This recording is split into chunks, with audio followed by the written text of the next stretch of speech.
Ladies and gentlemen, let me tell you something. Life isn't just about existing, it's about becoming. And becoming begins when you discover your purpose. Now, people often ask, how do I find my purpose? They think it's something that falls from the sky, wrapped in a perfect little package. But purpose isn't assigned to you, it's discovered. And discovery takes effort. It takes stepping out, taking action, and testing different paths. Purpose is not something handed to you at birth, nor is it something that arrives in a neatly wrapped package with a clear set of instructions. It is something you uncover, something you grow into, and something that reveals itself as you move through life. Many people spend years waiting for a moment of revelation, expecting a voice from the sky to declare their purpose. But that's not how it works. Purpose is not assigned, it is discovered. The journey to discovering purpose begins with self-awareness. You must take the time to understand yourself, your strengths, your passions, your struggles, and your experiences. Too often, people look outside themselves for direction, hoping that someone else will tell them what they are meant to do, but purpose is not found in someone else's opinion. It is found within you. It's the thing that keeps pulling at your heart, the work that doesn't feel like work, the problems you feel called to solve. If you ignore those clues, you may spend a lifetime chasing someone else's idea of success instead of living your true purpose. One of the biggest misconceptions about purpose is that it comes before action. People hesitate to start because they feel they need clarity first. But purpose doesn't reveal itself while you sit still, it reveals itself when you take action. The process of trying, failing, learning, and growing is what brings clarity. A person who never explores, never experiments, never steps outside their comfort zone will struggle to find what they are truly meant to do. Purpose is discovered in motion. Struggles, setbacks, and challenges are also part of the discovery process. Many people assume that difficulties mean they are on the wrong path, but in reality, adversity often points you toward your purpose. The things you have endured, the lessons you have learned, and the obstacles you have overcome equip you to serve others in a unique way.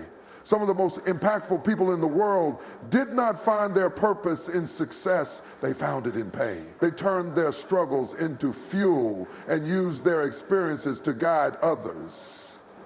What you have been through is not a mistake. It is part of the roadmap to your purpose. Purpose is also not a single moment or a final destination. It is something that evolves. What you feel called to do today may grow into something even bigger tomorrow. That is why you cannot wait for all the answers before you start. You must take the first step and then the next step, and trust that the path will become clearer as you move forward. No one is going to hand you your purpose. No one is going to give you permission to step into it. You have to seek it. You have to explore. You have to be willing to fail, to grow, and to adapt. Purpose is something you uncover layer by layer, experience by experience, choice by choice. It is waiting for you, not in the distance, but in the steps you take today. Too many people sit and wait for clarity before they take action. They think they need to have the perfect plan, the right conditions, and absolute certainty before they begin. But clarity doesn't come from standing still, it comes from movement. It's in the doing, the trying, the experimenting, and the adjusting that you begin to see the bigger picture. Sitting on the sidelines waiting for certainty only leads to more doubt. The only way to gain clarity is to take the first step, even when you don't have everything figured out. Life rewards those who move. The person who starts even without a perfect plan is miles ahead of the person who hesitates out of fear. Action creates momentum, and momentum leads to insight. Think about learning to ride a bicycle. You can study books on balance, listen to experts talk about cycling, and watch videos of professionals, but until you get on that bike and start pedaling, you won't truly understand how to ride. It's the movement, the experience, and even the falls that teach you what works and what doesn't. Life works the same way. Some of the most successful people in the world did start with clarity. They started with curiosity. They took a step, evaluated the results, made adjustments, and kept moving. They allowed experience to be their teacher. If they had waited for certainty before they started, they would still be waiting. The truth is, clarity doesn't come before action.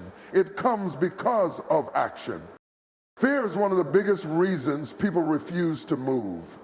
They're afraid of making mistakes, of failing, of looking foolish.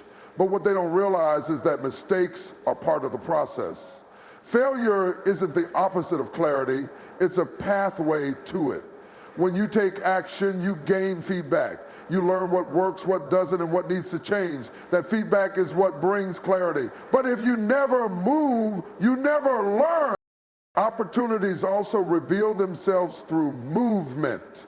You may not see the full path ahead, but once you take a step, new doors open, new people enter your life, and new possibilities arise.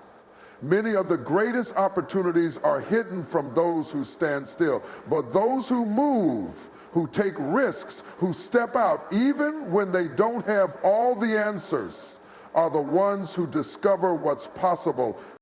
Overthinking is the enemy of clarity.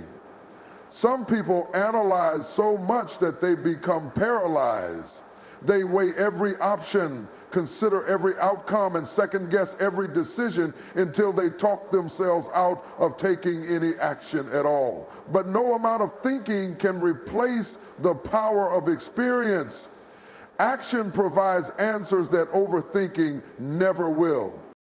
The key is to start, even if the first step is small, even if it's uncertain, even if you feel unprepared. Just start, because once you begin, momentum takes over. Doors open, lessons are learned, confidence grows, and before you know it, the clarity you were waiting for begins to unfold right in front of you.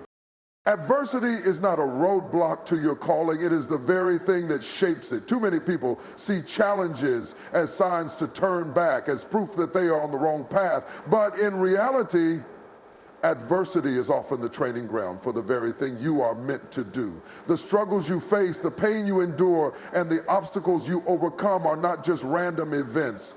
They are preparing you, molding you, and refining you for something greater. Some of the most impactful people in history didn't find their purpose in moments of ease. They found it in struggle. The setbacks, the disappointments, the betrayals, these were not the things that destroyed them. They were the things that defined them. When you go through adversity, you develop resilience. You gain wisdom. You learn how to navigate difficulties in a way that others cannot. That experience becomes part of your calling. It equips you to help teach and lead others who are going through similar struggles. People often ask, why me, when they face hardship? But a better question is, what is this preparing me for? Because nothing you go through is wasted. The heartbreak, the financial struggles, the career failures, the personal losses, they all serve a purpose. If you look closely, you will see that many people who make the biggest impact in the world are not the ones who had an easy road. They are the ones who faced adversity, overcame it, and then use their experience to guide and inspire others. Pain has a way of revealing what truly matters. It strips away distractions and forces you to focus on what is essential. When everything is going well, it's easy to get comfortable, to go through life on autopilot. But adversity wakes you up. It challenges you to grow, to adapt, and to become stronger. It teaches you patience, endurance, and the kind of strength that cannot be developed in comfort. These qualities are what shape your calling. The struggles you have faced also give you credibility. When you have been through something and come out on the other side, people listen. They trust you because they know you've been there. They know you understand their pain, their fears, and their doubts. This is why some of the greatest leaders, mentors, and visionaries have a story of struggle behind them. Their adversity gave them not only the strength to succeed, but also the ability to lead others towards success. Your gift is the thing you do naturally, the thing that flows from you with ease, the thing that brings value to others. It is not something you have to force or manufacture. It is already inside you, waiting to be recognized and developed. The problem is that many people overlook their gifts because they come so naturally. They assume that if something is easy for them, it must be easy for everyone else. But that is not true. What comes effortlessly to you may be difficult for someone else, and that is where your advantage lies. Your gift will always create opportunities, but only if you recognize it and put it to work. Too many people spend their lives chasing things they were never meant to do, ignoring the very thing that could set them apart. They look at what others are doing and try to copy their path, thinking that success comes from imitation. But real success comes from embracing what makes you unique. When you operate in your gift, doors open that you never could have forced open yourself. Your talent, skill, or ability, when refined and used properly, will make space for you in rooms you never imagined entering. The key is to develop and refine your gift. Just because something comes naturally doesn't mean it doesn't require effort. Some of the most talented people in the world never reach their full potential because they rely on talent alone. But raw talent is not enough. It must be sharpened. A singer who never trains, an athlete who never practices, a writer who never refines their craft, they all have potential, but without effort, their gift remains undeveloped. If you take your gift seriously, if you commit to growth, learning, and mastery, it will take you further than you ever expected. One of the biggest mistakes people make is thinking they have to force their way into success. They try to manipulate situations, chase after people, or demand opportunities. But when you truly embrace and refine your gift, you don't have to beg for opportunities. They come looking for you. People recognize value, and when you operate in your gift, the right people will take notice. You won't have to fight for a place at the table. Your gift will make space for you at the right table. Your gift also brings fulfillment. There is a difference between working hard for something you are not passionate about and working hard in alignment with your natural talents. When you use your gift, work doesn't feel like a burden. It energizes you. It excites you. It brings a sense of purpose and meaning. And when your work aligns with your purpose, success becomes a byproduct, not just a pursuit. You don't have to chase success. Focus on your gift. Develop it, share it, serve others with it. When you do that, your gift will open doors, create opportunities, and lead you to places you never imagined possible. Too many people rush toward leadership, thinking it's about the title, the power, or the prestige. They believe that leading is about being at the front, making decisions, and holding authority. But true leadership begins with service. To lead effectively, you must first learn how to serve. Leadership is not about being in control. It's about guiding, supporting, and lifting others up. You cannot expect people to follow you if you don't first show them that you have their best interests at heart. Service is the foundation of authentic leadership. It's about giving more than you take. It's about recognizing that your role as a leader is not to be exalted, but to elevate others. Whether you're leading a team, a business, or a community, your first responsibility is to serve those you lead. When you put their needs above your own, when you show them that you are willing to help them grow, then you earn their trust and respect. Too often, people get caught up in the idea of leading as a means to an end, focusing on what they can gain from it rather than what they can give. But leadership isn't about gaining, it's about giving. It's about helping others reach their potential, lifting them up when they fall, and providing them with the tools and resources they need to succeed. When you serve first, you build a solid foundation of trust and loyalty that will allow you to lead effectively. Serving before you lead also teaches you humility.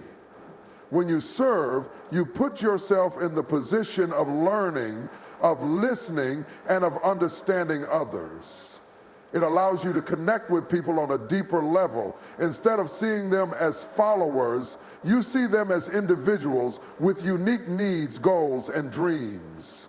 You understand their challenges and their strengths. This knowledge makes you a better leader because you are not leading from a place of ego or authority. You are leading from a place of empathy and experience. Leadership through service also means being willing to do the hard, often unglamorous work. It means getting your hands dirty, stepping in to help when needed, and showing that you are willing to do whatever it takes to support your team. It's easy to lead when everything is going well, but true leadership shines through in the difficult moments. When you serve first, you show your team that you are not above the work. You are in it with them. This strengthens the bond between you and your team, creating a sense of unity and purpose. When you serve before you lead, you also set the example for others to follow. People are drawn to leaders who lead with humility, who show a genuine interest in the well-being of others. They want to follow someone who demonstrates the values of kindness, compassion, and generosity. When you serve, you model the behavior you want to see in others. Your leadership becomes an inspiration, not because of your position or authority, but because of the way you make people feel. Ultimately, serving first is the key to becoming a leader people want to follow. It's not about the title or the position. It's about the way you treat others, the way you help them grow, and the way you put their needs before your own. Leadership is not a destination, it's a journey. And the first step is always service. Too many people set goals thinking that once they achieve them, they will have everything they need. They believe success is about reaching a destination, hitting a target, or checking off a box. But real success is not just about achieving goals. It's about who you become in the process. Growth is what sustains success. Without it, goals are just temporary wins. And once they are reached, people often find themselves lost, wondering what's next. The key is to commit to continuous growth, not just to the goals themselves. Goals are important. They give direction, motivation, and a sense of purpose. But if you focus only on the goal and neglect the process, you miss the true reward. Growth happens in the daily habits, the discipline, the lessons learned along the way. A person who only chases goals without committing to growth may achieve something significant, but they won't be able to sustain it. The person who commits to growth, however, continues to improve long after the goal is reached. Think of a person who wants to get in shape. They set a goal to lose 20 pounds, and through hard work, they achieve it. But if they only focused on the number on the scale and not on building a healthier lifestyle, what happens after they reach the goal? They go back to old habits, and soon they are right back where they started. Now compare that to someone who focuses on developing the habits of fitness, exercising regularly, eating right, and taking care of their body. Even if they reach their goal of losing 20 pounds, their real success is in the habits they've built, which will keep them in shape for years to come. The same principle applies to every area of life. A business owner who sets a goal to make $1 million may achieve it, but if they don't develop leadership skills, financial discipline, and resilience, they may not be able to keep that success. A student who only focuses on getting a degree but doesn't develop critical thinking, adaptability, and a passion for learning will struggle in the real world. The difference between temporary success and lasting success is the commitment to growth. Growth requires a mindset shift. It means valuing progress over perfection, effort over outcomes, and learning over results. It means embracing challenges because challenges force growth. It means being open to failure because failure teaches the most valuable lessons. Too often, people avoid discomfort, but discomfort is where growth happens. If you only do what is easy, you will never improve. A person who is committed to growth doesn't just set goals, they set standards. They build habits that push them forward every day. They understand that success is not an event, it is a process. They don't stop once they reach a milestone, they keep moving forward because they know that the person they become along the way is more important than any goal they achieve.